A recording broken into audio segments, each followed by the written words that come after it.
If you're a school owner and you're teaching kids and you're not changing your cadence for them, you're doing yourself a huge disservice.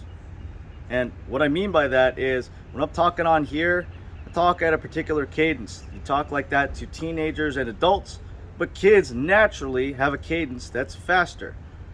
Now, my mind usually runs like 100 miles per hour, and I have to slow myself down, and it'll start crossing over. I do it all the time. I switch subjects. It starts crossing over into one another. They bleed into one another. So it is a skill you'll have to develop when you're trying to talk fast, get their attention, and keep them on their toes. If you don't keep them on their toes, they're going to run you down and run themselves. They're going to start getting distracted, going, what am I doing here? Oh, it's over here. Oh, there's a bag. I'm going to move that and go punch that. I don't have to listen to my instructor because I'm not listening. I'm not in the class. They're not engaged. So you have to resonate. Your cadence has to resonate either with them or just above. That means if you got to talk faster, talk faster. I do this in my classes all the time. And my classes are some of the loudest, most engaged students that I have throughout the school that I'm teaching at.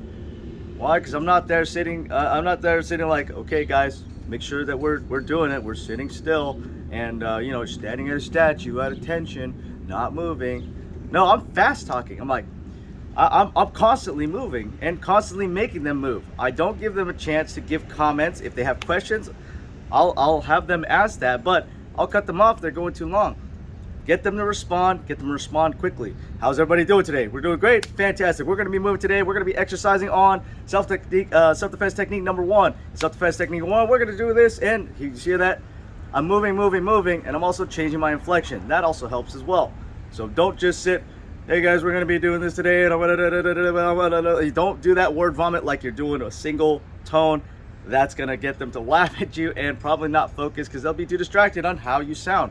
But project, be confident in what you're saying, learn to go faster, all right? Learn to build that skill of speaking faster, okay? Cadence for kids is not the same as cadence for teens and adults, all right? When I teach my teen and adult class, I don't teach them the same way, all right? Especially for the young kids. Like when you're talking about like 3, the youngest that I've ever taught was 3, and it's a pain in the ass, all right? More power to you if you can teach martial arts to a 3-year-old, fantastic. It's hard. Why? Because language barriers, understanding, right? They don't necessarily understand everything that you want them to do. They even have less control of their body, even though martial arts is building that. Okay, but anywhere from 4 to even up to 12, or let's say 4 to like 8, somewhere around there, you may not want to go as fast. But that whole preteen level, man, those kids that have a ton of energy all the time and are jumping around, make them do the work. All right, that's another part of cadence for the kids is focus on the work. If you're explaining, explain quick, explain simple, explain short, but make sure your cadence is up there. If you're trying to do, say, a technique number 1 in the old Kempo style, right? Okay, this is for someone grabbing your lapels. You're going to cross over, you're going to pin it down, you're going to step back, you're going to break, clear, and chop. All right, you don't want to go that slow. Make sure your cadence is up. Make sure they know every move. Demonstrate, you get the visual, you explain it, you get the oral side of it, those types of learners. Then when you get to the drills, the tactile learners are the most abundant ways of learning. Those types of movements, the tactile learners or tactile teaching systems of just doing the drills last a lifetime. Get them to move more than you get to talk. If you gotta talk fast, break it down simple. And here, hey guys, all right, we're doing a lapel grab. We're gonna grab here, someone's grabbing here. So what we're gonna do is take our left hand, tap your left hand, right? Or tap your left side, we'll raise your left hand. Here we go, you're gonna pin that to the right side. All right, pin, boom, pin, boom, pin, boom.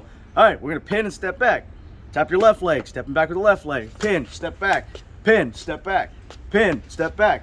See what I'm saying? You're breaking down over and over and over again. Make them move and ask if they understand often. Make them respond often. Give them challenges. Who can stand the stillest? I want to see who's my strongest statue, my stillest statue. Who can stay there longest? Give them little challenges. Don't talk about what they're doing wrong. Give them something to focus on. Learn their cadence.